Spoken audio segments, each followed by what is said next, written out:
morning. Well, we are Havas team, and this is our agenda for today.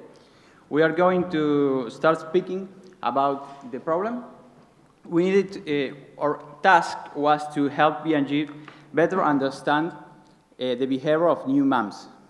The moment when a woman becomes a mother, it's a moment of critical change.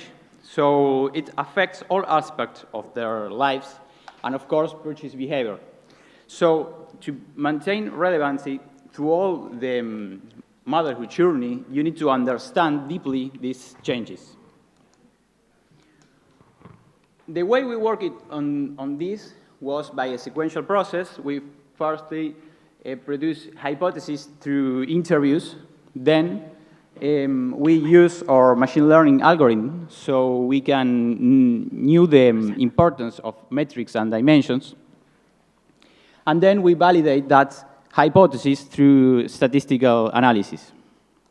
You will see in the presentation that we try to focus on the change on behaviors, and we try to focus on what's unexpected. The model discovered a lot about buying diapers, and this is obvious, so it's not in the presentation. Our key hypothesis is that when becoming a mother, women change their priorities and buying behavior, even in products beyond those dedicated to children. This new behavior is based on care and has impact on their view of safety, domestic economy, and time. Let's start talking about safety. Mothers are really obsessed with safety, healthy, and cleaning the environment where the family will develop. So, things that we heard on interviews were, for example, when you get pregnant, you have a period when you clean and clean and clean for the baby to come. We checked this on data, and it's true.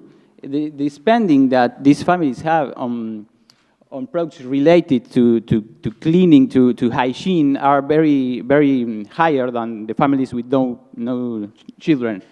It can be seen on storylines, washing products, household cleaners. Other thing that we hear a lot was about organic products.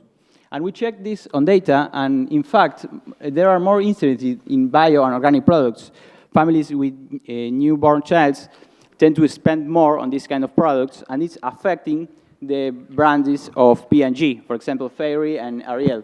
For Ariel, for example, 40% of all spend goes to organic, to bio products. And in potentially chemical contaminating products for the environment, there is a noticeable reduction on spend. For example, in bleaches or in air fresheners, there is a drop. This is very painful, for example, for I'm Poor, where there is a drop of 44% on spend on purchases between the household without children and the ones with new moms. Here, a key action is to associate fresheners with hygiene. If you can manage to do that, you could avoid losing these sales in the segment. Then we work on family budget. Family budget was an important insight because when you get children, maintaining them is very expensive, so you need to cut expenses in other places.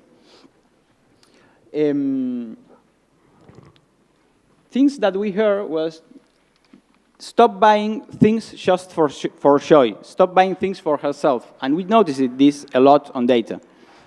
They stopped buying dental floss, mouthwashes, deodorant, razor blades, skincare, shaving soaps. It's very noticeable. They also told us that they don't believe on brands. They look at the ingredients. They are very tech-savvy, very informed about these kind of things. And we saw that on data.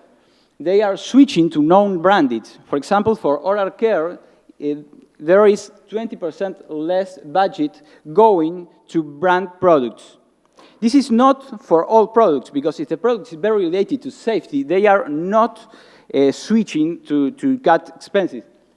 So this is an opportunity for a company like Procter & Gamble that has products on the health category like Big, brand, because through cross-selling, through packs, for selling together these products, it can use the products that have less sensitivity to price to avoid customers switching to another brand on more sensitive to price products like personal care. The third thing was time. Being a mother, a millennial mother, is very time-consuming, and they had to deal with being moms, professional wives at the same time. So they are very focused on the convenience on shopping. Things that we heard on the interviews were, my shopping list is online. It's always the same. You become more practical when you need to manage your time. And this was completely true. Moms make 50% more of their purchases online. Other thing was that they go to the supermarket less and try to avoid weekends. And that was true too. We saw that they visit the supermarket less times and make bigger purchases because they want to spend more time with the family. And they are trying to avoid going to the supermarket on weekends. So this is a good action. If you have promotions that you are intended to work only for moms, try to make it on weekdays and not on weekends.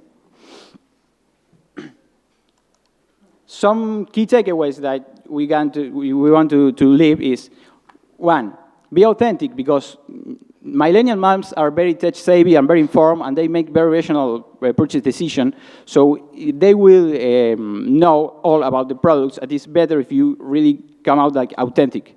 Be natural. Organic is a key word.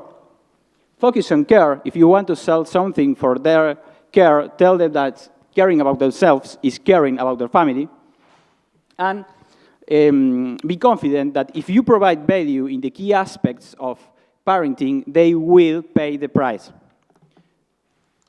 That's all. Thank you.